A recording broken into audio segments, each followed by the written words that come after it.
자, 이제 위험부담 내용을 좀 해볼까요? 267페이지로 봅시다. 267페이지 위험부담. 자, 얘는 그 위험부담을 267페이지 펴놓고 그 다음에 교환 17페이지로 봅시다. 교환. 그 25강에 보면 그 강의 목록 옆에 교환이 2개 올라가져 있을 거예요. 그거 이제 출력해가지고 동영상 볼 때 보세요. 자, 먼저 위험부담은 전제 조건 3가지가 있는데 좀 읽어봅시다. 교환에. 그러니까 위험부담에서 1번, 2번, 3번 제가 써놨죠. 첫 번째, 무슨 계약에 있어서 쌍무 계약에 있어서 채무자의 책임 없는 사유로 후발적 불이익이 되었을 때 생기는 문제. 자, 일단 무슨 계약이라고 되죠? 쌍무 계약, 쌍무 동그라미 하고 그다음 채무자의 책임 있는 사유예요, 없는 사유? 없는 사유로 그다음 무슨 불이익이 되었을 때 후발적 불이익이 되었을 때 생기는 문제가 이게 위험부담이라는 겁니다. 그럼 쌍무 계약의 반대말은 뭐예요? 편무계약이니까 편무계약은 원칙적으로 위험부담 문제 생긴다 안 생긴다? 안 생기죠. 그 다음에 채무자의 책임 없는 사유로 후발적 불이익이 돼야 돼요. 그럼 후발적 불이익인 건 맞는데 채무자의 책임 있는 사유다. 그때는 위험부담 문제 생긴다 안 생긴다? 안 생기죠. 그 다음에 무슨 불이익일 때 생기는 거예요? 후발적 불이익일 때. 그러면 원시적 불이익은 위험부담 문제 생긴다 안 생긴다? 안 생긴다는 겁니다. 자, 그리고 옆에 이제 써볼까요? 거기다가 위험부담 옆에다가 황소 사례 한번 써봐요. 위험부담 황소 사례. 유치권 하면 어떤 사례 생각나야 된다 그렇죠? 시계 사례. 그다음 요 위험부담 하면 어떤 사례 생각나야 돼요? 황소 사례 생각나면 됩니다. 자, 지금부터 이제 황소 사례를 설명할 텐데 그 황소가 이제 그 수업 봤던 성사가 이제 나타났다가 없어지고 막 이래요. 황소가 이제 갑자기 확 없어지고 나타나고 막 이러는데 황소가 총 없어지는 개수를 맞추는 게 시험이에요. 황소가 나타났다가 이제 없어지는 개수 맞추는 거예요. 거기는 뭐 교환에는 답이 없어요. 교환에는 답이 없고 그냥 자, 칠판을 보세요. 칠판. 자, 네, 황소사를 설명할 테니까 잘 따라오세요. 자, 이거 뭐죠? 네, 황소 나타났어요. 자, 그러면 이 갑이 자기가 키우던 황소 한 마리에 대해서 이제 을과 매매 계약을 체결한 겁니다. 매매 계약 체결했으니까 이제 갑의 이름 뭐죠? 갑은 매도인, 을의 이름은 매수인. 황소에 너무 집중하지 마시고 제 설명을 좀 들으시고. 자, 그러면 이때 요 황소 매매 대금은 1,000만 원 이렇게 정한 겁니다. 자, 그러면 갑하고 을이 이때 매매 계약을 체결했어요. 그리고 3월 1일에 황소를 인도하고 대금 지급하기로 정했다는 겁니다. 그러면 요 3월 1일에 이제 황소 인도해 주기로 한 거니까 갑은 황소를 팔았으니까 갑의 의미가 뭐죠? 황소 인도 의무. 이제 을은 뭘 줘야 돼요? 을은 돈 줘야 되죠. 대금 지급 의무를 하는 겁니다. 자, 그러면 먼저 요 매매 계약은 서로 출연했으니까 무슨 계약이다? 유상, 출연, 유상. 그다음에 이거 주고받고의 관계 맞죠? 결련성이 있으니까 무슨 계약이다? 쌍무 계약. 자, 그럼 잘 보세요. 계약을 체결한 건 언제예요? 1월 1일. 황소 인도하고 대금 지급하기로 한 건 3월 1일. 잘 따라옵니다, 이제. 자, 이번에 이제 저게 왜 자꾸 나오는 거예요, 저게? 자, 2월 1일에 이 동네 홍수가 난 거예요. 이거 딱딱 맞아야 이게 설명이 되는데. 다시 2월 1일에 이 동네 홍수가 났다는 거예요. 계약을 체결한 건 언제죠? 1월 1일 황소를 인도해 주기로 한 건 3월 1일. 그런데 2월 1일 이 동네 홍수가 났다는 거예요. 홍수가 나서 황소가 유실이 됐어요. 황소 없어졌죠. 요 개수를 잘 생각하셔야 된다는 거예요. 황소가 없어졌다는 겁니다. 자, 그러면 이때 요 두 가지 중에서 황소가 떠내려간 거니까 두 가지 중에서 뭐가 불가능하게 된 거죠? 황소 인도가 불가능해졌다는 겁니다. 뭐가 불가능해졌다? 황소 인도가 불가능해졌다는 겁니다. 자, 그러면 이때 요 황소 인도가 불가능해진 거니까 이제 요 위험부담은 불가능해진 채무를 기준으로 이름을 붙이는 겁니다. 다시 무엇을 기준으로? 불가능해진 채무를 기준으로 당사자 이름 붙이는 거예요. 그러면 불가능해진 게 황소 인도니까 황소 인도를 기준으로 갑의 이름, 을의 이름 붙이는 거예요. 그럼 갑은 채무자예요, 채권자예요? 갑은 황소 인도에 대해서 이 사람 채무자죠. 을은 뭐가 되는 거죠? 채권자. 그러면 이 황소 인도가 불가능해졌으니까 채무자가 위험 부담한다. 그 말은 누가 위험 부담한다는 거예요? 갑이 위험을 부담한다는 말이고, 황소 인도가 불가능해졌을 때 을이 위험 부담한, 채권자가 위험 부담한다. 그 말은 누가 위험 부담했다는 뜻인 거예요. 을이 위험 부담했다는 뜻인 겁니다. 항상 요 위험 부담은 후발적 불능이 되었을 때 생기는 문제니까 항상 불가능하게 된 채무를 기준으로 당사자 이름을 붙인다. 그게 이제 포인트예요. 자, 그러면 요 홍수로 인해서 황소가 유실이 된 거예요. 얘는 원시적 불능인가요? 후발적 불능인가요? 후발적이죠. 어딜 보면 후발적 불능이라는 걸 알 수 있죠? 2월 1일이죠. 2월 1일. 그러니까 1월 1일에는 황소 인도가 가능했다가 나중에 불가능하게 된 거니까 이거 무슨 불능이다? 후발적 불능이라는 겁니다. 그다음에 홍수로 유실이 됐죠. 홍수로 유실이 된 거니까 황소 인도가 불가능하게 된 것에 대해서 채무자 갑에게 책임이 있어요, 없어요? 없죠. 그럼 정확하게 매매 계약은 쌍무 계약이고 홍수니까 채무자의 책임 없는 사이고 2월 1일에 떠내려간 거니까 후발적 불로 맞죠. 그러면 다시 무슨 계약에 있어서 쌍무 계약에 있어서 채무자의 책임 없는 사유로 후발적 불능이 됐다는 겁니다. 이때 나오는 문제가 바로 뭐라고요? 위험부담 문제라는 겁니다. 자, 그럼 첫 번째, 갑의 황소 인도 채무는 존속할까요? 소멸할까요? 그러니까 실제 이런 일이 생기면 2월 1일에 홍수가 나서 황소가 떠내려갔다는 겁니다. 그러면 갑의 황소 인도 채무는 존속한다, 소멸한다? 존속해야 돼요, 소멸해야 돼요? 존속한다, 잃어버리면 큰일 나죠. 그럼 이 경우에도 갑의 황소 인도 채무가 존속한다, 잃어버리면 갑보고 어떻게 하라는 뜻일까요? 그 홍수에 떠내려가는 그 뛰어들어가지고 황소를 건져와야 된다는 뜻이니까 이건 상식에 맞지도 않죠. 그러니까 요 황소 인도 채무, 갑의 황소 인도 채무는 존속한다, 소멸한다, 소멸하는 겁니다. 자, 그러면 갑의 황소 인도 채무는 소멸하는 건데 문제는 을의 대금 지급 채무는 어떻게 되겠느냐 이겁니다. 그러면 이제 나눠서 해봅시다. 먼저 을의 대금 지급 채무도 같이 소멸한다면 이것도 같이 없어진다는 겁니다. 결국 갑은 을에게 대금 지급 청구할 수 있다, 없다? 없죠. 이때는 누가 손해봐요?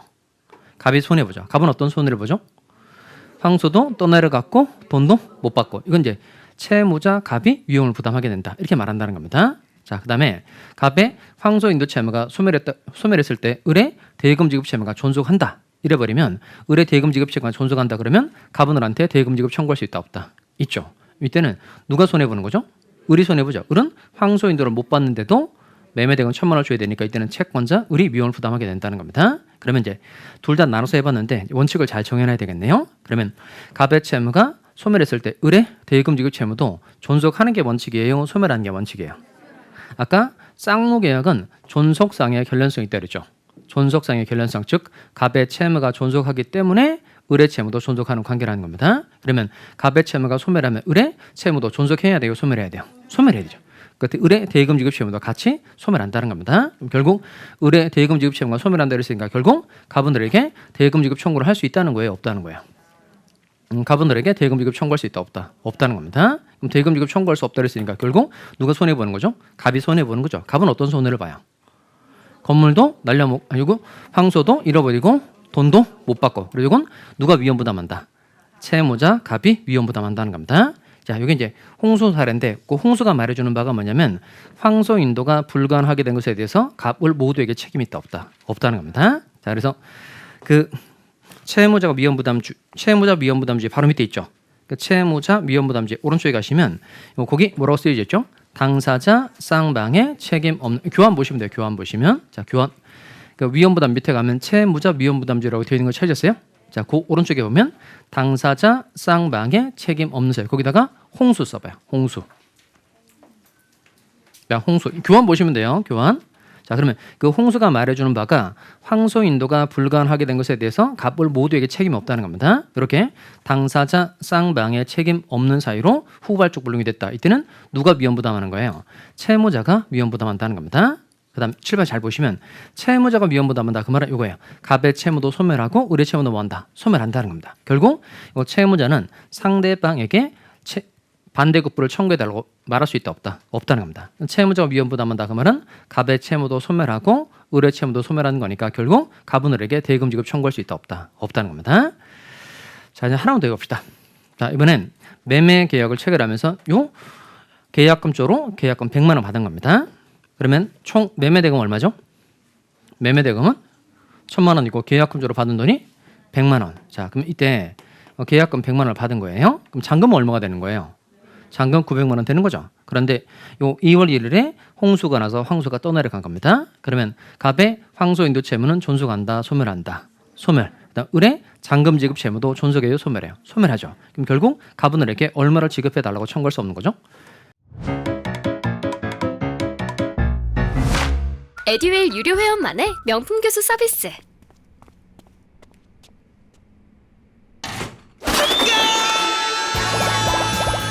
합격이 쉬워지는 명품 교수님 혜택. 오직 에듀윌 유료 회원에게만. 에듀윌. 잔금이 900이었으니까 900만 원 지급해 달라고 청구할 수 있다, 없다? 없다는 겁니다. 근데 문제는 계약금 쪽으로 받은 돈이 있죠. 얼마 받았죠? 100만 원 받았죠. 그럼 이때 실제 이런 일이 생기면 계약금 쪽으로 받은 이 100만 원을 갑이 을에게 돌려줘야 돼요? 돌려줄 필요 없어요? 돌려줄 필요 없다. 그러면 완전 욕심꾸러기 되는 거죠. 돌려줘야 돼요? 돌려줄 필요 없어요? 돌려줘야 되죠. 만약에 계약금을 안 돌려줘도 된다면 어떤 일이 생길까요? 계약금을 이빠이 정하겠죠. 계약금을 얼마나 정할까요? 999만 9,999원을 정하겠죠. 그리고 이제 갑은 뭐가 나길 바랄까요? 홍수가 나길 바라겠죠. 홍수가 나면 황소를 끌고 와서 밀어버릴 거 아니겠어요? 그러니까 계약금을 돌려주는 이유는 간단해요. 만약에 계약금을 받지 않았더라면 갑이라는 사람은 을에게 총 얼마를 달라고 할 수 없는 거죠? 1,000만 원을 달라고 할 수 없는 사람인 거죠. 그러니까 당연히 계약금 쪽으로 받은 돈을 돌려줘야 된다. 돌려줄 필요 없다. 돌려줘야 된다는 거예요. 그러니까 계약금을 받지 않았더라면 총 1,000만 원 전액을 다 지급해 달라고 할 수 없는 상황이니까 계약금 쪽으로 받은 돈을 당연히 반환해야 된다. 할 필요 없다. 해야 된다는 겁니다. 자, 이제 두 가지만 잘 기억하고 갑시다. 먼저 당사자 쌍방의 책임 없는 사유로 이행할 수 없게 된 때에는 누가 위험 부담하는 거예요? 채무자가 위험 부담한다는 겁니다. 그 채무자가 위험 부담하는 경우에 채무자는 상대방에게 이행을 청구할 수 있다 없다? 없다. 그다음 이 계약에 기초해서 계약금 받은 건 반환해야 된다. 할 필요 없다. 해야 된다. 이거예요. 자, 그다음 다른 예를 한번 해봅시다. 자, 이번엔 또 다시 황소 나타났어요. 자, 황소 없어져 다시 나타난 겁니다. 또 집중해서 잘 보세요. 자, 요 칠판 하시고 계약을 체결한 건 언제예요? 1월 1일. 황소 인도하기로 한 건 며칠이죠? 3월 1일. 자, 그런데 이번에 요 2월 1일에 을의 잘못으로 황소가 없어진 겁니다. 누구의 잘못으로? 을의 잘못으로. 그러면 이 두 가지 중에서 또 뭐가 불가능하게 된 거죠? 뭐가 불가능해졌다? 황소 인도가 불가능해졌다는 겁니다. 그러면 황소 인도를 기준으로 할 때 갑의 이름 뭐죠? 채무자, 을의 이름은 채권자예요. 자, 그럼 여기도 마찬가지로 지금 을의 잘못으로 인해서 황소 인도가 불가능해진 거니까 갑이라는 사람에게는 아무런 잘못이 있어요, 없어요? 없죠. 그러면 갑의 황소 인도 채무는 존속해요, 소멸해요? 소멸해야 되죠. 왜냐면 누구의 잘못으로? 을의 잘못으로 인해서 황소가 없어지게 된 거니까 갑 보고 황소를 계속 인도하라고 해야 돼요? 안 해도 된다고 해야 돼요? 안 해도 된다고 해야 되죠. 그러려면 요 을의 잘못으로 인해서 황소 인도가 불가능해진 거니까 갑의 황소 인도 채무는 존속한다, 소멸한다? 소멸. 자, 근데 문제는 뭐냐면 요 을의 대금 지급 채무는 존속해야 돼요, 소멸해야 돼요? 자, 지금 누구의 잘못으로?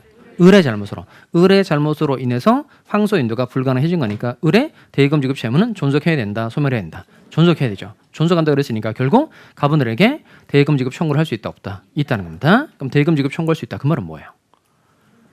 대금 지급 청구할 수 있다. 그러면 결국 이제 누가 손해 보는 거예요? 을이 손해 보는 거죠. 을은 황소 인도를 못 받는데 매매대금 1,000만 원 줘야 된다는 겁니다. 이걸 두고 요 채권자 을이 위험을 부담한다. 이렇게 말한다는 겁니다. 이렇게 채권자가 위험 부담하는 첫 번째 경우가 이거예요. 자, 을의 잘못 그랬으니까 을이 지금 황소 인도에 대해서는 어떤 사람이죠? 채권자죠. 그러니까 요 채권자가 위험 부담하는 첫 번째 경우가 이겁니다. 채권자의 책임 있는 사유일 때. 자, 그럼 교환 봐볼까요? 자, 채권자 위험 부담주는 두 개입니다. 그러니까 채권자가 위험 부담하는 첫 번째 경우가 잘 줄여볼까요? 누구의 어떤 사유? 채권자의 책임 있는 사유. 권 동그라미 있는 동그라미. 거기를 확실하게 잘 외웁니다. 자, 채권자가 위험 부담하는 첫 번째 경우가 뭐라고요? 채권자의 책임 있는 사유일 때. 다시 누구의 어떤 사유일 때? 채권자의 책임 있는 사유일 때. 자, 그다음에 두 번째 갑시다. 두 번째는 무슨 지체라고 되죠? 읽어볼까요? 수령 지체 중 당사자 쌍방의 책임 없는 사유일 때. 다시 무슨 지체 중? 수령 지체 중 당사자 쌍방의 책임 없는 사유. 자, 이제 또 요 그림 봅시다. 다시 또 황소 나타난 거예요. 자, 그러면 다시 계약을 체결한 건 언제예요? 1월 1일. 황소를 인도해 주기로 한 건 3월 1일. 자, 이때 요 3월 1일에 갑이라는 사람이 황소를 자기 트럭에다 싣고 을의 주소지에 간 거예요. 3월 1일에 황소를 자기 트럭에다 싣고 이제 을의 주소지에 갔다는 겁니다. 황소 빨리 가야 되는데 왜 안 가지? 갔어요. 그러니까 요 황소 이렇게 이동을 한 겁니다. 자, 그러면 요 을이라는 사람이 이제 3월 1일에 요 갑이 황소를 인도해 주기로 해서 왔으니까 황소를 이제 수령해야 되는데, 그러니까 그 자리에 없었던 거예요. 부재 중이었다는 겁니다. 그러면 요 황소를 인도해 주기로 해서 이제 을의 주소지에 도착했는데 을이 부재 중이고 연락도 닿지도 않는 겁니다. 그럼 요 황소를 보관할 데가 없으니까 요 갑이 다시 황소를 데리고 집으로 돌아오던 길에 병이라는 사람이 갑 몰래 황소를 세배 가져간 거예요. 병이 갑 몰래 황소를 세배 가져갔다는 겁니다. 여기까지 잘 보셨어요? 자, 그러면 자, 요거 보셨죠? 자, 갑 몰래 병이 황소를 훔쳐 가져갔다는 겁니다. 그러면 결국 두 가지 중에서 뭐가 불가능하게 된 거죠? 황소 인도가 불가능해진 거죠. 그럼 여기도 마찬가지로 또 불가능해진 채무를 기준으로 이름 붙이는 겁니다. 황소 인도가 불가능해졌으니까 갑의 이름 뭐가 되는 거죠? 채무자. 을은 뭐가 되는 거죠? 채권자. 자, 그럼 이때 요 황소 인도가 불가능해졌어요. 그럼 이때 문제가 되는 건 뭐냐면 요 갑에게는 전체적으로 살펴보면 을이 부재 중이었고 그다음 돌아오던 길에 병이 세배가 죽은 거니까 전체적으로 보면 갑이라는 사람에게는 아무런 잘못이 있어요, 없어요? 없죠. 그러면 갑의 황소 인도 채무는 존속한다, 소멸한다. 소멸해야 되죠. 소멸해야 되죠. 갑에게는 아무런 잘못이 없는 경우니까. 그다음에 그 시험 문제 이런 사실관계가 나오면 그 일단 사실관계를 보고 법적인 논점을 하려고 애를 써야 되고 성질 내시면 안 돼요. 그러니까 을은 갖다 주러 갔는데 이 사람 왜 그 자리에 왜 없는 거야? 병이 세게 또 왜 세배 간 거지? 뭐 그런 거 생각하시면 안 돼요. 그러니까 을이 부재 중이다라는 건 뭘 말해주는 걸까요? 을이 채권자가 목적물의 수령을 거절하고 있다는 거예요. 그러니까 이걸 내자로 말할 때 뭐라고 그러죠? 이게 수령지체라는 거예요. 그러니까 채권자가 목적물의 수령을 지체하고 있다. 그래서 수령지체라고 말하는 겁니다. 그 다음에 돌아오던 길, 이건 뭘까요? 수령지체 중이라는 거예요. 수령지체가 계속되고 있다는 겁니다. 돌아오던 길 그랬으니까 수령지체 중이라는 겁니다. 병이 세배 갔어요. 병 왜 세배 갔을까요? 병이 세배 간 이유가 있죠. 병은 뭘 말해주기 위해서 세배 가져간 거예요? 그게 당사자 쌍방의 책임 없는 사유를 말해주기 위해서 병이 세배 가져간 겁니다. 병이 이 세상에 태어난 목적은 이거예요. 이거. 당사자 쌍방의 책임 없는 사유를 말해주기 위해서 세배 가져간 거예요. 그러면 7번 보시면 이거 무슨 지체? 수령지체 중 당사자 쌍방의 책임 없는 사유를 말한다는 겁니다. 그럼 다시 전체적으로 보면 갑이라는 사람에게는 아무런 잘못이 있다 없다? 없죠. 그러면 갑의 황소인도 채무는 존속해요, 소멸해요? 소멸하죠. 그다음 을의 대금 지급 채무는 존속해야 될까요, 소멸해야 될까요? 그러니까 지금 요 을이 수령을 지체하고 있던 중에 이런 일이 생긴 거죠. 그러니까 을이 제때 황소를 제때 수령했었다면 이런 일이 생기지 않는데 을이 수령을 지체하고 있던 중에 이런 일이 생긴 거니까 을의 대금 지급 채무는 존속해야 돼요, 소멸해야 돼요? 존속한다는 겁니다. 그럼 결론은 어떻게 될까요? 결론 갑은 을에게 대금 지급 청구를 할 수 있다 없다? 있다는 겁니다. 자, 그럼 이때는 을이라는 사람이 황소 인도를 못 받는데 1,000만 원을 줘야 되니까 역시 누가 위험 부담하는 거죠? 채권자 을이 위험 부담하게 된다는 겁니다. 자, 그러면 요 채권자가 위험 부담하는 경우 이제 두 가지였었어요. 자, 하나는 을의 잘못으로 인해서 황소가 유실이 됐을 때. 두 번째는 요 부재 중 돌아오던 길에 병이 세배 간 거. 수령지체 중 당사자 쌍방의 책임 없는 사유일 때에는 누가 위험 부담한다? 채권자가 위험 부담한다는 겁니다. 자, 그러면 그 교환에다 잘 체크할까요? 그 채권자가 위험 부담하는 두 번째 경우가 일단 무슨 지체? 수령지체 중 수령지체 잘 밑줄에 두시고 그다음에 당사자 쌍방의 책임 있는 없는 사유로 후발적 권리 됐을 때를 말하는 겁니다. 그럼 전체적으로 정리를 하면 위험은 채무자가 부담하는 경우도 있고 채권자가 위험 부담하는 경우도 있다는 겁니다. 그러면 채무자가 위험 부담하는 게 원칙일까요? 채권자가 위험 부담하는 게 원칙일까요? 아까 쌍무계약은 존속상의 결연성이 있다 그랬죠. 갑의 채무가 존속하기 때문에 을의 채무도 존속하는 관계라는 겁니다. 그러면 갑의 채무가 존속하면 을의 채무도 존속하는 관계니까 갑의 채무가 소멸하면 을의 채무가 같이 소멸하는 게 원칙인 거죠. 그래서 그 채무자 위험부담주의에다가 원칙이라고 쓸까요? 그러니까 채무자 위험부담주의에다가 원칙 아니 거기 아니에요. 위에 채무자 위험부담주의에다가 원칙 그다음에 채권자 위험부담주의에다가 예외라고 씁니다. 그러니까 즉 누가 위험부담하는 게 원칙이라고요? 채무자가 위험부담하는 게 원칙이고 예외적으로 채권자 위험부담하는 경우도 있다는 겁니다. 그다음에 그 사유만 정확하게 잘 외우시면 돼요. 자, 그럼 첫 번째 채무자가 위험부담하는 경우가 딱 한 가지죠. 채무자 위험부담하는 한 가지가 뭐죠? 그게 홍수 말하는 겁니다. 당사자 쌍방의 책임 없는 사유일 때. 그다음 채권자가 위험부담하는 경우는 몇 가지예요? 두 가지. 첫 번째가 뭐죠? 채권자의 책임 있는 사유일 때. 두 번째 수령지체 중 당사자 쌍방의 책임 없는 사유일 때. 다만 이 위험부담에 관한 규정에는 강행규정이다, 임의규정이다. 임의규정입니다. 그러니까 당사자가 다르게 특정을 맺어도 상관은 없어요. 자, 그럼 문제 풀어봅시다. 자, 문제 풀어보세요.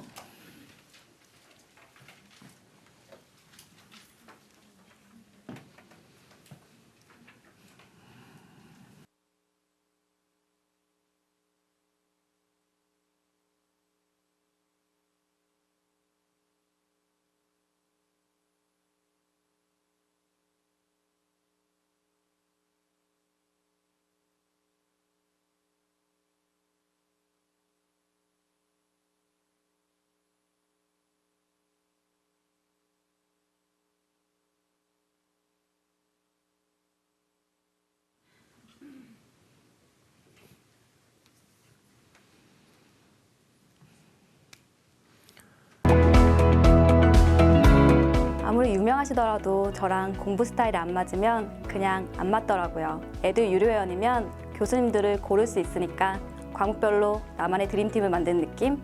저랑 꼭 맞는 교수님을 선택할 수 있었던 게 합격 비법이었던 것 같아요. 자, 정하셨어요? 답이 잘 안 보이죠? 자, 첫 번째, 동시행의 항명권과 미연부담에 관한 설명으로 옳은 것은, 자, 먼저 1번 갑시다. 쌍무계약의 각 당사자는 자기 채무를 이행하지 않고 먼저 상대방에게 채무의 이행을 청구할 수 있다. 5의 X요. 5죠. 5. 답이 1번입니다. 1번. 그럼 아까 그 동시항명 그림 잘 떠올려 보세요. 그러니까 대금 지급에 대해서 먼저 갑이 채권자죠. 근데 얘가 소유권 하나도 이전하지 않고 을에게 대금 지급 청구할 수 있다 없다. 있다 그랬죠.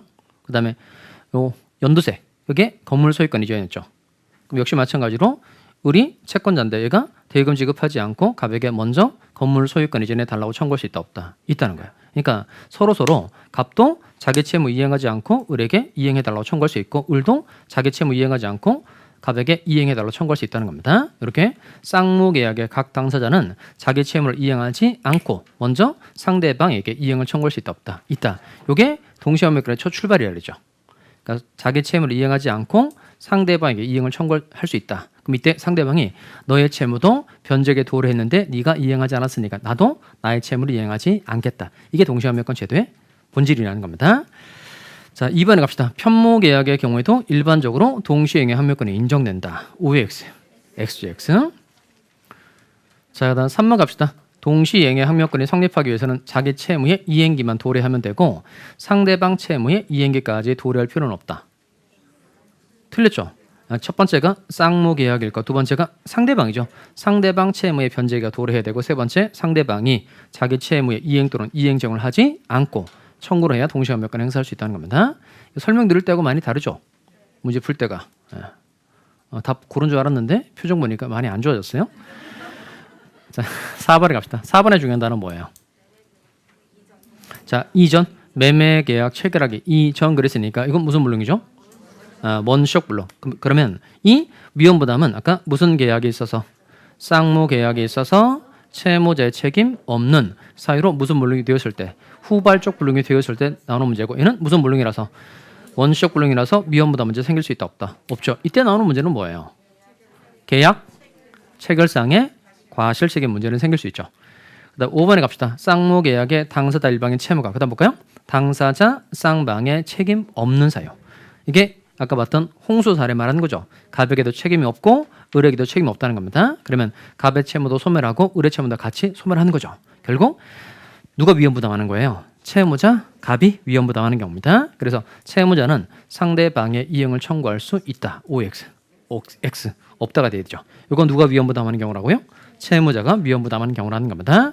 다시 전체적으로 좀 정리를 해봅시다. 우리 지금 본 내용이 동시행의 항명권하고 위험부담인데 얘네들은 무슨 계약일 때 나오는 거라고요? 쌍무계약일 때. 그리고 쌍무계약은 주고받고의 관계를 말하는 건데 갑이 부담하는 채무와 을이 부담하는 채무가 뭐가 있을 때? 결련성이 있을 때 무슨 계약이라고 한다? 쌍무계약이라고 한다는 겁니다.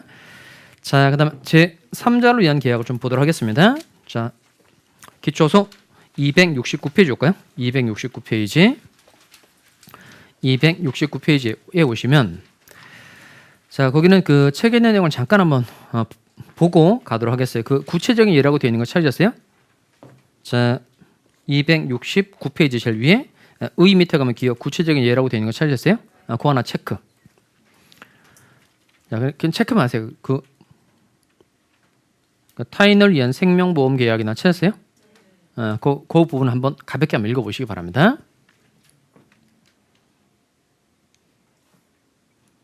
천천히 읽어보시고요.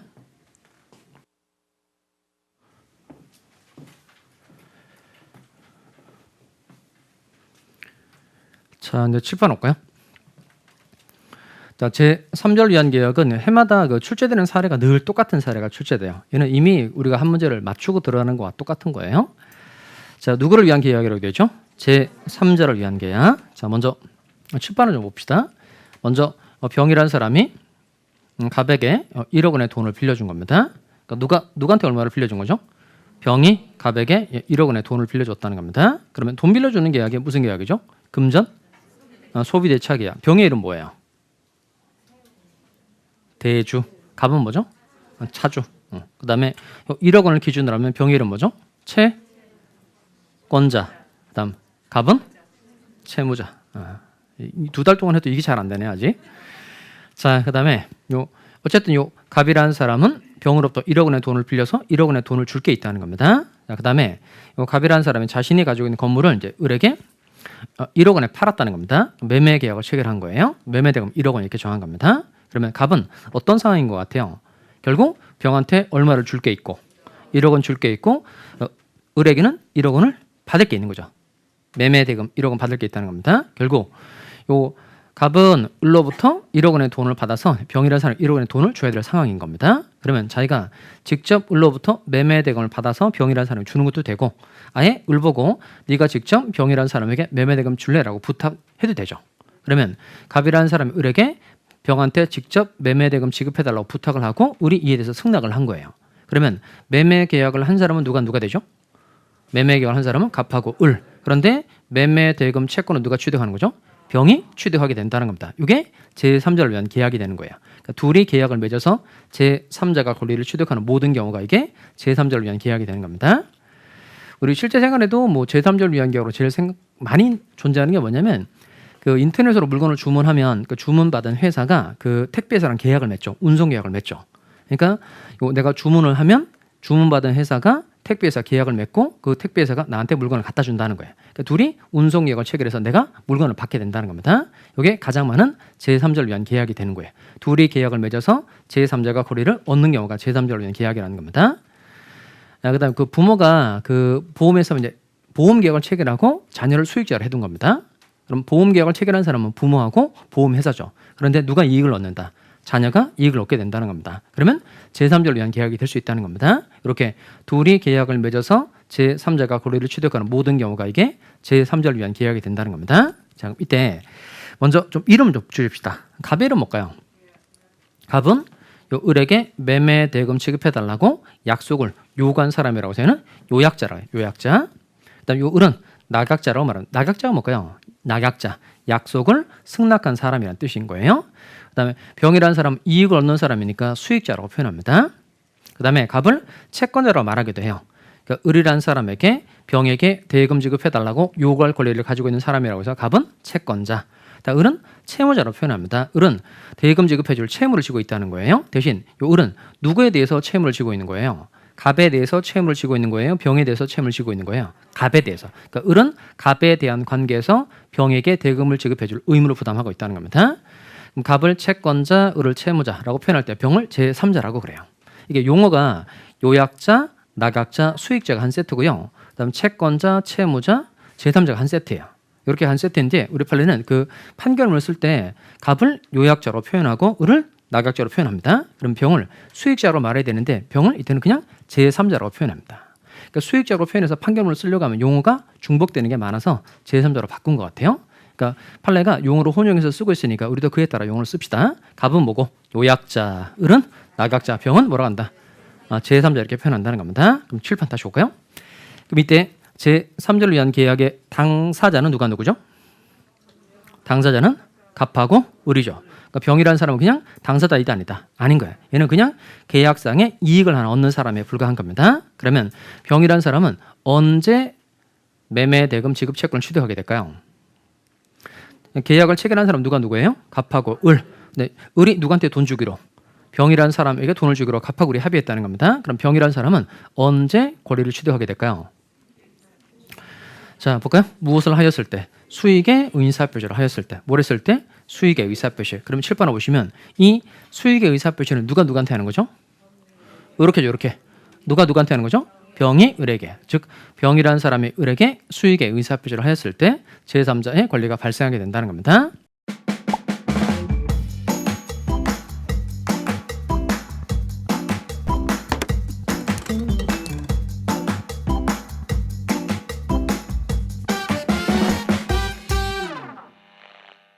자, 그러면 계약의 당사자가 누구죠?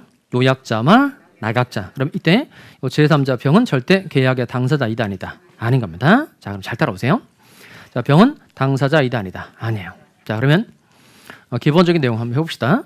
자, 그러면 먼저 요 갑하고 을이 매매 계약을 체결한 거예요. 매매 계약을 체결했는데 요 을이 갑에게 사기를 친 겁니다. 그럼 사기 당한 사람은 누구죠? 갑. 그럼 이 계약을 취소할 수 있는 사람은 갑이다, 병이다. 다시 갑이 을과 매매 계약을 체결할 때 을로부터 사기를 당했다는 겁니다. 그럼 사기를 이유로 이 매매 계약을 취소할 수 있는 사람은 갑이에요, 병이에요? 갑이죠. 갑이 당사자니까 갑은 계약을 취소할 수 있다, 없다? 있다는 겁니다. 근데 요 병이라는 사람은 계약을 취소할 수 있다, 없다? 없어요. 얘는 왜 계약을 취소할 수 없는 거죠? 얘는 뭐가 아니므로? 당사자가 아니므로 계약을 취소할 수 없다는 겁니다. 자, 그 다음에 이번엔 요 갑하고 을이 매매 계약을 체결했는데 을이라는 사람이 병이라는 사람에게 대금을 지급해 줘야 됨에도 불구하고 얘가 대금을 지급하지 않은 겁니다. 그러니까 을이 채무를 불이행했다는 거예요. 그럼 채무를 불이행했으니까 이 계약을 뭐 할 수 있죠? 해제. 그런데 계약을 해제할 수 있는 사람은 갑이다, 병이다? 갑이죠. 그러니까 갑이 계약의 당사자니까 갑은 계약을 해지할 수 있지만 병이라는 사람은 뭐가 아니어서 당사자가 아니어서 병은 계약을 해지할 수 있다, 없다? 없다는 겁니다. 자, 또 하나 문제는 뭐냐면 요 을이 채무를 불이행해서 갑이 계약을 해지한 겁니다. 그럼 갑은 당연히 을에게 손해배상을 청구할 수 있어요, 없어요? 있어요. 근데 문제는 뭐냐면 요 갑이 계약을 해지했을 때 병은 을에게 손해배상을 청구할 수 있어요, 없어요? 할 수 있다, 없다? 있다는 겁니다. 요게 시험입니다. 자, 얘는 제3자를 위한 계약의 제3자는 뭐는 아니지만 당사자는 아니지만 낙약자의 채무 불이행을 이유로 요약자가 계약을 해지했을 때 이 제3자는 낙약자에게 무엇은 청구할 수 있다? 손해배상은 청구할 수 있다는 겁니다. 왜냐하면 실제로 요 을이 병이라는 사람이 돈을 주지 않으면 병이라는 사람은 매매대금 1억 원 지급받지 못하는 손해가 당연히 생기죠. 그러니까 병이라는 사람은 무엇은 청구할 수 있다? 손해배상은 청구할 수 있다는 게 대단히 중요합니다. 다시 제3자를 위한 계약의 제3자는 뭐는 아니지만 당사자는 아니지만 무엇은 청구할 수 있다? 손해배상은 청구할 수 있다는 겁니다. 다시 무엇은 청구할 수 있다고요? 손해배상은 청구할 수 있다는 겁니다. 자, 그리고 여기도 삼명관계라고 해서 먼저 갑과 병 사이 관계를 이렇게 부릅니다. 읽어볼까요? 이거 무슨 관계? 대가관계. 갑이 병이라는 사람에게 왜 대가를 주려고 하느냐라는 두 사람 사이의 내부적 관계를 대가관계라고 표현합니다. 그 다음에 갑과 을 사이 관계는 무슨 관계라고 말하죠? 얘는 보상관계. 보상관계. 그 보상관계는 보상을 받는 관계를 말하는 겁니다. 자, 그러면 칠판을 보시고. 그럼 보상관계에서 보상관계는 누가 보상을 받는다는 뜻일까요? 갑이 보상을 받는다, 을이 보상을 받는다. 갑이, 을이? 갑이. 저도 처음에 공부할 때 3년을 그렇게 알고 살았어요. 갑이 보상을 받는 줄 알고. 그렇게 하고 책을 자꾸 읽으니까 내용이 잘 이해가 되지 않는 거예요. 그러다가 이건 을이 보상을 받는 거구나. 이걸 깨닫고 제3자를 위한 계약은 내가 다 이해했구나. 그런 느낌이 들더라고요. 이건 을이 보상을 받는다는 뜻이에요. 그럼 잘 보면 자, 매매 대금은 누가 누구한테 주죠? 을이 병이라는 사람에게 1억 원의 돈을 주죠. 그러니까 을은 병이라는 사람에게 1억 원의 돈을 주고 그에 대한 보상으로 갑으로부터 건물 소유권을 이전받는 거예요. 결국 누가 보상을 받는 거예요? 을이 보상을 받는다는 뜻입니다. 누가 보상을 받는다고요? 을이 보상을 받는다는 겁니다. 그다음에 요 을과 병 사이 관계는 무슨 관계라고 한다? 수익 관계. 수익 관계는 쉽죠. 누가 이익을 얻는 관계죠? 병이 이익을 얻는 관계라는 겁니다. 다시 그 칠판 보시고 요약자와 제3자 사이의 관계는 무슨 관계라고 한다? 대가관계. 요약자와 낙약자 사이의 관계는 무슨 관계? 보상관계. 그 다음에 요 낙약자와 제3자 사이의 관계는 무슨 관계라고 한다고요? 수익관계라고 한다는 겁니다. 자, 그러면 이때 요 세 가지 삼명관계 중에서 제3자를 위한 계약의 핵심이 되는 관계는 뭘까요? 가장 핵심이 되는 관계는 이거 보상관계죠. 무슨 관계의 핵심이라고요? 보상관계가 제3자를 위한 계약의 핵심이 된다는 겁니다. 그다음 그 보상관계에다 하나 써놓기 바랍니다. 우리 판례가 보상관계 대신에 즐겨 사용하는 표현이 하나 있어요. 판례 공부를 해보다 보면 이 표현이 엄청 많이 나옵니다. 무슨 관계일까요? 기본관계. 기본관계. 보상관계에다가 기본관계 꼭 써놓기 바랍니다. 우리 판례는 보상관계를 무슨 관계라고도 한다? 기본관계라고도 한다는 겁니다. 자, 그럼 다시 칠판에 와서 그럼 제3자를 위한 계약이 뭐예요? 그럼 이 그림대로 하시면 됩니다. 그냥 그 정의라는 게 멋있게 할 필요 없어요. 여기는 그냥 이해될 정도만 개념을 정의하시면 됩니다. 그냥 둘이 계약을 맺어서 제3자가 권리를 취득하는 모든 경우라고 말하시면 됩니다. 둘이 계약을 맺어서 제3자가 권리를 취득하는 모든 경우를 제3자를 위한 계약이라고 그래요. 그 다음에 제3자를 위한 계약의 핵심이 되는 관계는 세 가지 중에서 무슨 관계인 거죠? 보상관계죠. 그러니까 이 보상관계가 제3자를 위한 계약의 핵심이 되는 관계인 겁니다. 그러면 보상관계의 흠결이나 하자는 제3자를 위한 계약에 영향을 미친다, 미치지 않는다. 미치죠. 즉, 이 갑하고 을이 체결한 매매 계약에 무효 사유가 있고 취소 사유가 있으면 제3자를 위한 계약 자체가 성립하지 않게 된다는 겁니다. 반면에 이쪽에 대가 관계의 흠결이나 하자는 제3자를 위한 계약에 영향을 미친다, 미치지 않는다. 미치지 않아요. 이건 갑이 병이라는 사람에게 왜 대가를 주려고 하냐라는 두 사람 사이의 내부적 관계에 불과한 것이라 갑하고 을 사이의 계약만 유효하면 이 대가 관계는 무효가 되든 취소가 되든 얼마든지 제3자를 위한 계약이 성립할 수 있다는 겁니다. 일단 꼭 기억하셔야 될 건 뭐냐면 이 3명 관계 중에서 뭐가 제3자를 위한 계약의 핵심이 된다고요? 보상 관계가 제3자를 위한 계약의 핵심이 되는 관계라는 겁니다. 그러면 이 제3자를 위한 계약이 성립하려면 반드시 무슨 관계가 유효해야 돼요? 이게 보상 관계가 유효해야 된다는 겁니다. 그리고 두 번째, 제3자 수익 약정이 있어야 한다는 겁니다. 그 교환에다가 잘 동그라미 할까요? 첫 번째, 무슨 관계가 유효해야 돼요? 보상. 무슨 관계가 유효해야 된다? 보상 관계가 유효해야 된다는 겁니다. 그리고 제3자 수익 약정, 약정에다 동그라미 해봐요. 제3자 수익 약정이 있어야 한다는 겁니다. 그러니까 제3자로 하여금 권리를 얻도록 하자는 두 사람 사이 약정만 있으면 제3자를 위한 계약이 성립하는 거예요. 그럼 7번 할까요? 그럼 이때 요 수익의 의사표시는 제3자를 위한 계약의 성립 요건이다, 아니다? 수익의 의사표시는 제3자를 위한 계약의 성립 요건이다, 아니다? 아닌 거예요. 그러니까 제3자의 수익의 의사표시는 병이라는 사람이 을에게 매매 대금을 지급해달라 이렇게 의사를 표시하면 요 병의 권리가 발생하는 거고 제3자를 위한 계약이 성립하는 건 아닌 겁니다. 그럼 성립 요건 두 가지는 무슨 관계가 유효해야 되고 보상 관계가 유효해야 되고 그냥 갑하고 을 두 사람 사이에 병으로 하여금 권리를 얻도록 하자는 뭐만 있으면 된다. 약정만 있으면 되는 겁니다. 그래서 그 수익의 의사표시 밑에다 꼭 써놓기 바랍니다. 자, 수익의 의사표시에다가 요거 이렇게 하고 얘는 성립 요건이다, 아니다? 아니답니다. 수익의 의사표시는 제3자를 위한 계약의 성립 요건이다, 아니다? 아닌 거예요. 자, 그럼 성립 요건이 아닌 뭐죠? 성립 요건 아니고 수익의 의사표시라면 제3자의 권리가 발생한 대로죠. 그래서 제3자 권리 발생 요건 이렇게 쓰시면 되겠어요. 제3자 권리 발생 요건. 제3자 권리 발생 요건 일 뿐이지 절대 얘는 성립 요건이다, 아니다? 아닌 겁니다. 자, 제3자를 위한 계약 이렇게 개념 정도 정리를 해두시면 되겠습니다. 다시 둘이 계약을 맺어서 제3자가 권리를 취득하는 모든 경우가 뭐라고요? 제3자를 위한 계약. 이때 당사자는 누구다? 요약자와 나각자고 뭐가 핵심이다? 보상관계가 핵심이라는 겁니다. 그 다음 제3자를 위한 계약의 제3자는 뭐가 아니어서 당사자가 아니어서 무엇은 할 수 없죠? 취소, 해제와 같은 걸 할 수 없다는 겁니다. 그런데 무엇은 청구할 수 있다? 손해배상은 청구할 수 있다는 겁니다. 자, 여기까지 해두고 좀 쉬었다가 계약의 해지 내용 보도록 하겠습니다.